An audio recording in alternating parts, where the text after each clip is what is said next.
Today we're diving straight into a fascinating 1400-year-old text, the Quran, specifically Surah Al-Baqarah, to really unpack its perspective on the root of financial instability.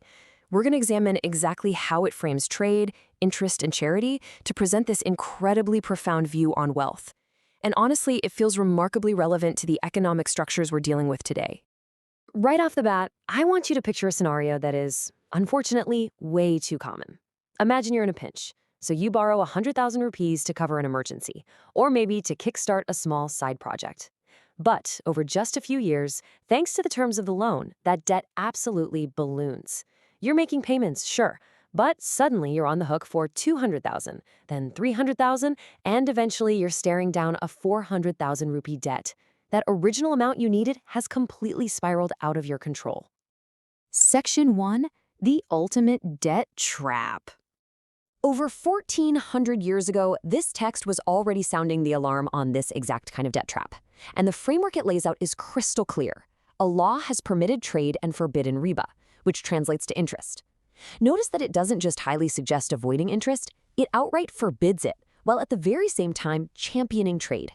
But you've got to wonder, why draw such a hard, unyielding line between the two? Moving to Section 2, trade versus interest. Well, back when this text was first revealed, people actually pushed back on this. Their argument was pretty straightforward. Hey, trade is just like interest. I mean, think about their logic. If both activities end up making you money, are they basically the same thing? Why give a green light to one and totally ban the other? But the text shuts this down immediately, making it clear that these are two fundamentally different beasts.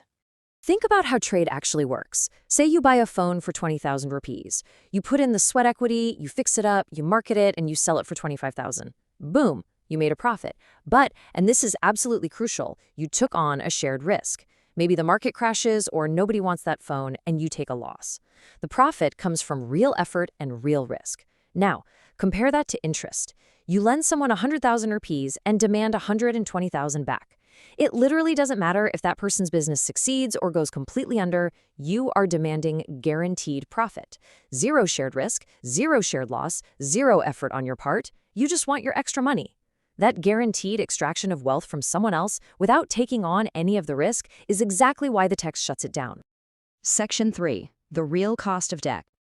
Let's just crunch the math for a second to see the scientific reality of this. If someone takes out that 100,000 rupee loan at, let's say, a 15% yearly compound interest rate, watch what happens. After just one single year, the debt is up to 115,000. Fast forward to year 5, it's swelled to over 200,000. And by year 10, that debt has exploded to over 400,000 rupees. It's more than 4 times the size of the original loan. It's this exact mathematical trap that has so many modern economists pointing fingers at compound interest as a massive driver of financial instability. But hey, we all know the cost isn't just numbers on a spreadsheet, right?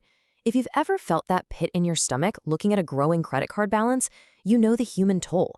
Being crushed under heavy debt is directly linked to severe anxiety, off-the-chart stress, depression, and literal sleep deprivation.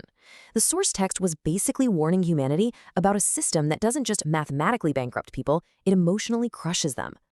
Which brings us to Section 4, the concept of Barakah. Now, at first glance, the text drops what sounds like a massive contradiction. Allah destroys interest and gives increase to charity. If we're just looking at basic math, interest forces your wealth to go up, while giving to charity means your bank account goes down. But the text boldly claims the exact opposite. To wrap our heads around this, we really have to redefine what growth and destruction actually mean in this worldview. The entire secret lies in this beautiful concept called Barakah. It translates to blessing, peace, deep contentment, and protection. The argument here is that someone could rack up millions through interest, yet live a life totally devoid of barakah, just constant anxiety, greed, and fear of losing it all. On the flip side, someone with way less money, but earned ethically, can live a life that is incredibly peaceful, protected, and deeply fulfilling. Prophet Muhammad actually summed this up perfectly in a well-known historical quote. He said, "Even if interest increases, its end result is loss." It's such a profound statement. It reinforces the idea that, sure, the numbers on your screen might mathematically be going up, but the actual real-world result, your mental health, your spiritual peace, your relationships, is just a devastating loss of blessings. All right, Section 5, the power of charity. So, in total contrast to the relentless extraction of interest, the teachings present this really radical idea. It's summarized perfectly in another historical text. Charity does not decrease wealth. This completely flips our basic human assumptions about how money works right on its head. It's a massive paradigm shift. From our human perspective, the math is simple. If I give my money away, I have less money. Duh, right? But the divine reality presented in the text is entirely different. It asserts that when you give generously, your wealth is actually replaced, injected with that barakah we talked about, and fundamentally multiplied. It's the ultimate inversion of the interest mindset. Instead of taking from others to grow, you actually give to grow.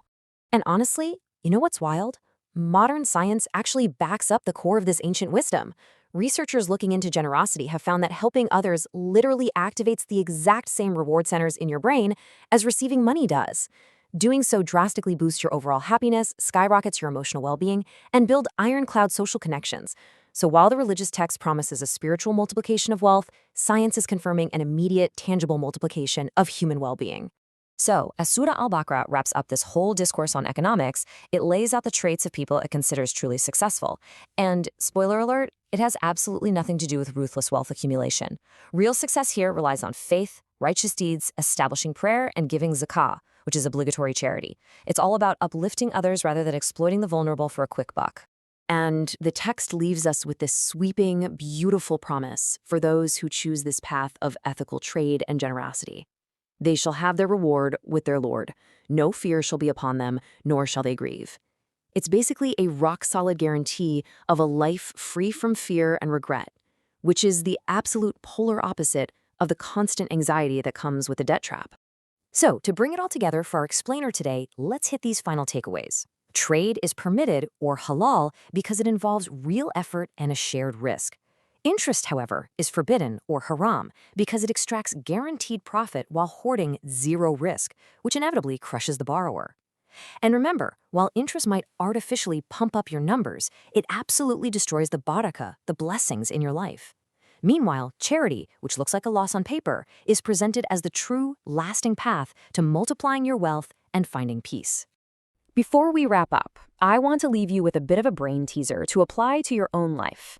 Based on everything we've unpacked today from this ancient text, what is something in your life right now that might be growing in mere numbers, but is actually decreasing in true value and blessings? Think on that. Thank you so much for joining me for this explainer. I hope it gave you a fresh, structured way to look at a truly influential perspective on wealth. Catch you next time.